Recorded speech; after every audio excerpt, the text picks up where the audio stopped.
Welcome back to Animal Crossing New Horizons. I'm dear darling, and shall we see what's going on our lovely island of Fawnhollow today? Where we'll be talking, I wasn't here yesterday, I was here yesterday evening, to be honest, but I was mostly spending my time recovering. But today is a bank holiday here in the UK, so I get even more time to relax and recover, which is nice. But yes, of course, I guess I'll mainly be talking about what happened in the weekend. The weekend I went to go visit some friends who live a few hours away, and we went to like this convention. It's kind of like a mini convention. It's kind of like a mix between an event and a convention, I guess, because convention kind of makes me think of like MCM, like Comic-Con or something, which is huge. It wasn't like that scale of huge, but it was still pretty big. Anyway, hello everyone. Right now in Fawnhallow, it's 5:42 p.m. on Monday, August 28th, 2023. It was a convention.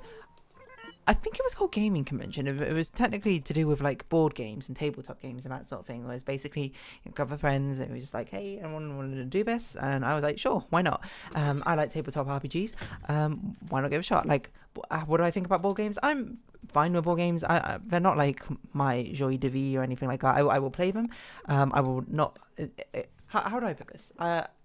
If a friend was like, hey, do you want to play this board game? I'd be like, sure, I'll play it. If a friend was like, hey, do you want to play this board game, which is not a tabletop RPG or something, like every single day or like every single week for the next few years, I'd be like, I'm not sure about that. Maybe like a different one every single time, but I'm not very much someone who would play the same one over and over again. I think I've spoken about this before. I think it's happens quite a lot with these games. Is a lot of times I tend to find them, the first few times I play them tend to be interesting, but that's like the peak. Well, the peak is probably around maybe like game 2 or 3 or something maybe, and then it sort of just like slowly starts going down depending. I've always chalked it up to the fact that I'm not particularly competitive, so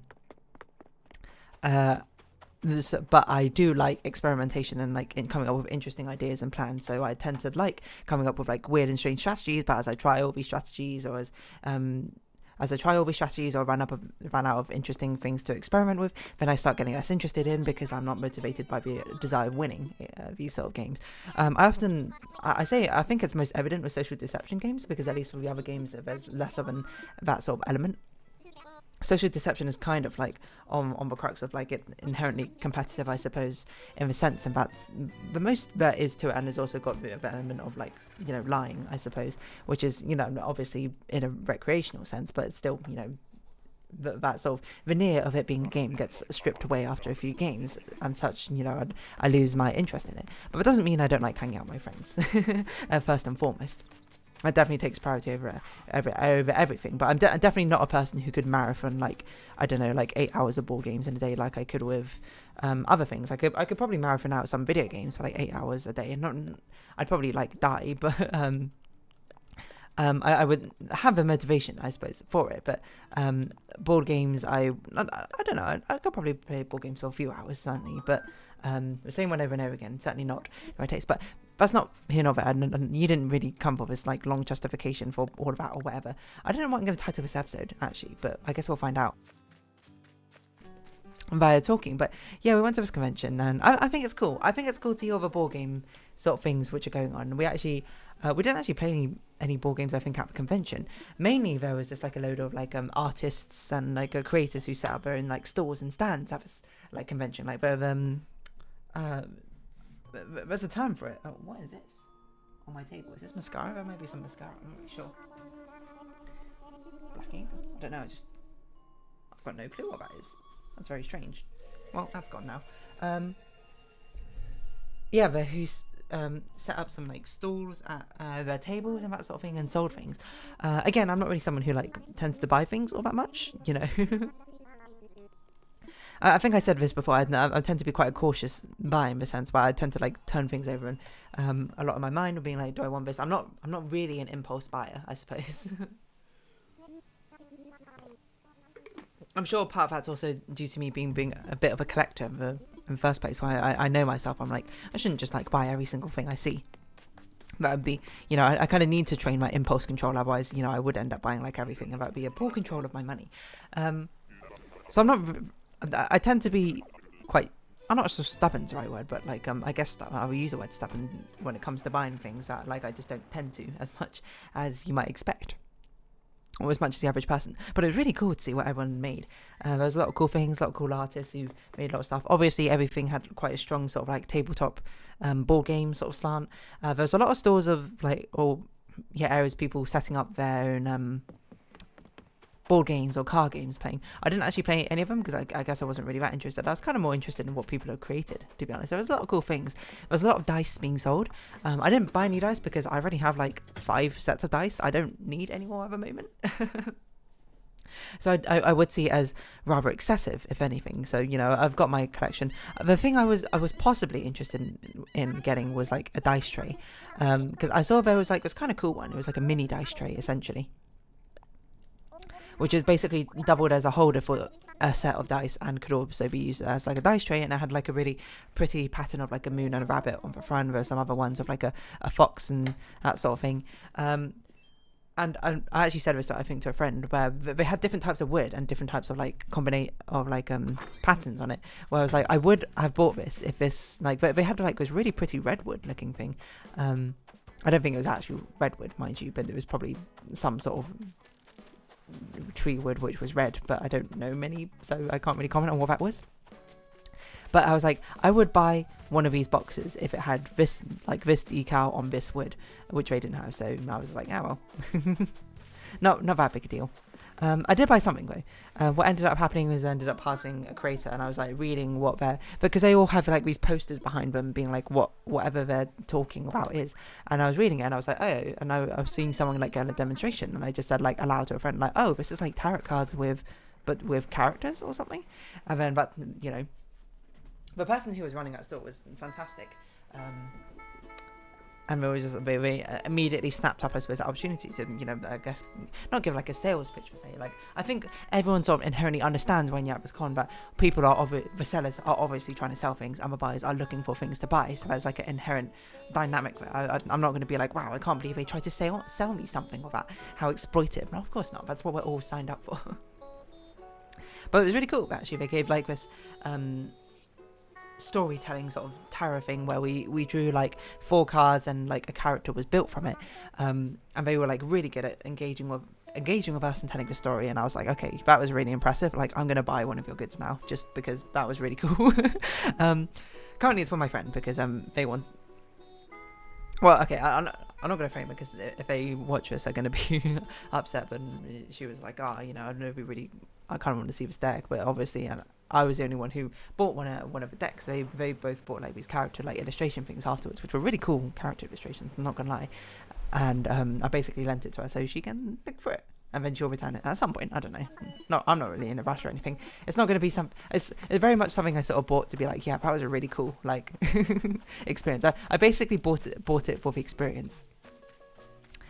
So much more than I'm actually actively probably going to use it. I think it's cool. It's like a prompting thing, but I don't know how much it will be part of my oeuvre of things to use. But it was good fun. They also were selling like these mystery packs of like, so basically they had like 4 cards which determined a character together. I think it was like the origin, the complication, the twist, and something else, motivation, I think. And then they were selling like these mini packs of like random characters in these envelopes which had pre-made ones, and these really pretty like character illustrations of like these like gold platings. Those were actually my favorite things, and if they sold like a deck full of those character cards I would have bought that, but they didn't. They only sold either individual ones or a deck with the character traits, but it was still pretty cool. So that was basically what I interacted with most. I mean, I talked to some of the store people here and there, but most of it was sort of just like light conversation. It wasn't like particularly intense. My friends bought certainly some more things. Like one of my friends, she bought like some dice. Another friend, they bought like this dice tray. It was actually really cute. It was like a bat. There was a type of. It's basically like, it was a cute bat. I mean, it's got like a circle in the middle, which doubles as like a cylindrical, I suppose, dice tray, and it has like a plastic cover at top, so you can put like things in it and have it be displayed. It was pretty cool, I'm not gonna lie. But what else would I say? There was a lot of cool die. As I say, dice in general are pretty cool, or die in general sounds kind of weird, but dice in general are pretty cool. Nothing was enough to make me be like, I want to buy it. There was one really, really cool one I saw. It was like this prismatic almost dice set, and it was quite expensive. I think it was like £40 or something, but that was the one I was closest to buying, because I was like, these look so pretty, they're like amazing. The only reason I didn't buy them is because the numbers were so insanely hard to read on them. I was like, if they just like had a version of this dice set where like maybe the numbers were painted in or something, just with a colour to give it a little bit more contrast to like the prismatic sort of effect they have going on the dice, I probably would have bought one, because I was like, these are really cool. But alas, I didn't. But you know, that's because there's a lot of cool dice. I can't remember what this dice shop I used to follow online was called, but I think it was called like Little Clues or something like that. Clue Dice Shop, is that it? I also think they shut down or something. I swear it was something like CLUU. I don't know if I'm making this up or not. Maybe not. Clue D&D Dice. Maybe it's not called. I swear it was called like Little Clue or something like that. I can't remember. They had some really cool dice. Maybe that's where I actually bought my dice from. I don't remember. But yeah, there was a lot of cool stuff. There was a lot of cool like merch stuff as well. There was this one brand. Again, I'm sort of like dancing around with like what these names and people actually are. Not because I'm like want to withhold information, but you know, withholding things which could be personal, I suppose, tied back to me more than anything. So you have to forgive my selfishness for being evasive what these actual brands are. But yeah, there were some brands which had some really cool illustrations. One of them had like these magical girl like ones, but based off of evolutions, and they had it like through designs and through like trinkets and like keychains and earrings, and I was like, these are pretty cool. I was possibly tempted to buy one, but I was like, I'm not really sort of the person. I'm not really a sort of person to buy like a t-shirt with like that sort of decal on. I'm not sure what I would have bought with that sort of decal on. The more I think about it, like maybe the earrings, but I don't have my ears pierced, and those are probably like pretty big earrings if anything. But I don't know. Something I could have conceivably bought, something like that. I don't know if they sold any plushes. I didn't really look now I think about it all that much of plushes, but I probably would have bought a cool plush if I saw one. But yeah, there was a lot of people also playing like these board games and card games. I didn't play any of them. I stood by some of them, just sort of watching some of them get played. But I wasn't like super like, oh man, I didn't have like wasn't super drawn to being like I had to play some of these or whatever. But we had a lot of other cool stuff set up. So we had like that room, that sort of like convention, the main convention room, I suppose. Then they had like a bar set up. I think this was all like in a church, by the way. So you know, I don't know, like it wasn't actively being used as a church, I think, anymore. But it was like an ex-church. I don't really know what you would call it, to be honest. Where am I going with this? Sorry about that little bit of a pause. I forgot what I was saying though. Some other. Oh yeah, they had like the bar, and then they had like another room set up where it was like a place to actually play the board games. They had a place to like trade in old board games and buy new ones or something. I think it was like an auction there. I don't know. I didn't really stay around too much in that area because I didn't have any games to play. And then there was an actual area where you played like these actual tabletop RPGs. You know, there were sessions which you could pre-book with DM. So I guess you signed up for it, and then you just like played a system. And there's one, you know, I had me and 3 other friends. We played it. I can't remember what the system was exactly called. I think it was called Mothership or something. It's not one I've ever heard of, not one I've ever played before. I think it was like kickstarted or something. But yeah, I played with 3 other friends. I guess a TLDR of it would be it's a sci-fi horror system. It takes, well, I mean that's basically the summary. It's sci-fi horror, and yeah, it was a fun time. I guess it kind of like sort of sparked the desire to play more tabletop RPG. You know, it did sort of spark me to be like, I kind of want to play some more D&D now. You know, it's been so long that I kind of forgotten how much I enjoyed it. Especially one being more free, because obviously this one was new. It was like a new system. We're trying to figure out what's going on. It was a bit more sort of like loosey-goosey with things. We're playing with 2 other random strangers who were both pretty cool, to be honest, actually. I feel like we role played pretty well. I feel like it's a thing with like these sort of things. Is like the social walls get broken down pretty quickly because everyone's just sort of like role playing. You know, everyone's having a good time with that sort of thing. DM was pretty good as well.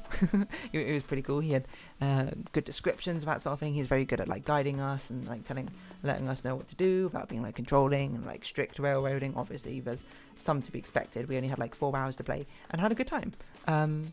I guess what would our TLDR? But I don't want to say too much in case you ever play this module. I don't remember which one it is, but I'm pretty sure the system was called Mothership or something like that. Motherload? No, that's a mini clip game. Mothership sounds most right to me, but it was basically no, I won't even spoil it to you, Modern Creatures. I guess I'll talk vaguely about stuff which happened. So I played as what was the class called? A Marine, which is very unusual for me. But it was basically, I was just like, I don't really mind what I play. I'll play whatever's left. And whatever's left was a Marine. I played a character who was basically, as I played her, she was basically an absolute airhead. She had essentially no clue what was going on most of the time until it came to combat, and when she was just like completely changed from like an airhead in her own world, doing whatever. Like she's a little ditzy probably, and then suddenly it's like combat time, grab a shotgun, get ready. And she was an absolute beast in combat, must I say. Because I think I rolled 2 criticals. Criticals was different in that game. It was like if you ever rolled the same, basically all your rolls instead of being D20 rolls are D100 rolls, percentile rolls.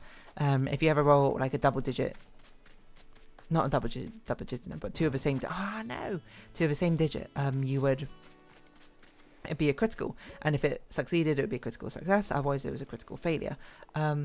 So there was one point where we had to take down it was basically like there's an infection sort of spreading throughout the module. That's kind of like the enemy. I mean, there's more to it, obviously, but I'm not going to spoil it, but that's not very spoilery.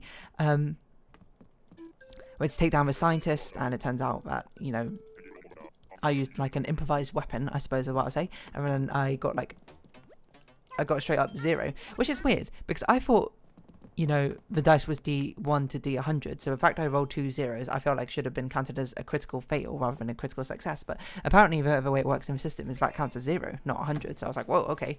And because the system's also strangely a little bit backwards, where you had to roll under the target score rather than over. So basically it was a critical success and it just one-shot the enemy. It was crazy. So my character was very much on the game when it came to combat. On the game is not like a phrase, but in the zone when it came to combat. Like another time was she used another improvised weapon, like during like the final boss encounter, to attack the enemy, and then she rolled max damage on it. And the next turn she used a shotgun, and she rolled max damage on it because it was the melee range. I think it might have been a crit. I don't even remember. So I just did like an insane amount of damage to our final boss, but we didn't even need to end up taking its HP down to 0 anyway. We had a very dramatic moment where basically someone sacrificed their life to defeat the big bad and save us all. And there was a bit of a question mark as one of our members, I think it was our captain, actually kind of got infected, quote, something not quite right, leaving a bit of a hook for potential sequel of story or whatever's going on. But it was a fun little one shot. I must say, obviously I prefer for a long campaign to a one shot. I like the idea of an ongoing story and an arc rather than just a character here for fun. But I did enjoy it nonetheless. It was a great time. It really was super fun. So yeah, it just kind of made me want to play more RPGs. I don't know what I'm going to title this. I guess gaming convention, board games, no, board game event.